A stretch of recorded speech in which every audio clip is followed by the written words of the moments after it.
వాస్తవంగా యుద్ధం ఆల్రెడీ ఆరంభమైపోయింది. అందులో మొదట మనం ఏమంటారంటే పాత రోజుల్లో శత్రురాజును ఓడించడానికి ఏం వాడేవాళ్ళు, వాళ్ళకెళ్ళే ఆహారం నీళ్లు అందకుండా చేయటం.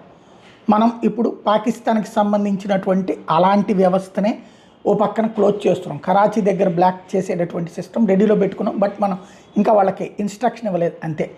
నెంబర్ 2 వచ్చేటప్పటికి జల యుద్ధం ఆల్రెడీ ప్రారంభమైపోయింది. వాళ్ళకి జలాలు ఆపేశాం. తద్వారా వాళ్ళకి సంబంధించినటువంటి నదులు అవి ఎండుతున్నాయి. ఇది నెంబర్ 2. అక్కడ మనం సక్సెస్ అయ్యాం. అదే సందర్భంలో పాకిస్తాన్కి సంబంధించినటువంటి ఆర్థిక మూలాలు దెబ్బతీసేటటువంటి ప్రక్రియ ఆయా IMF వరల్డ్ బ్యాంక్ దగ్గరికి పోయాం. మనం వాళ్ళతో మాట్లాడుతున్నాం. ఇవన్నీ ఒక ఎత్తు అయితే ఇప్పుడు మనం ఎక్స్పెక్ట్ చేస్తుంది ఎలిమెంట్ ఆఫ్ సర్ప్రైజ్. అంటే మొన్నటిసారికి మళ్ళీ ఒక దాడి, ఆ దాడి ఏది చేస్తాం ఎలా చేస్తాం అన్న అయోమయమే పాకిస్తాన్ వెంటాడుతోంది. ఎప్పుడు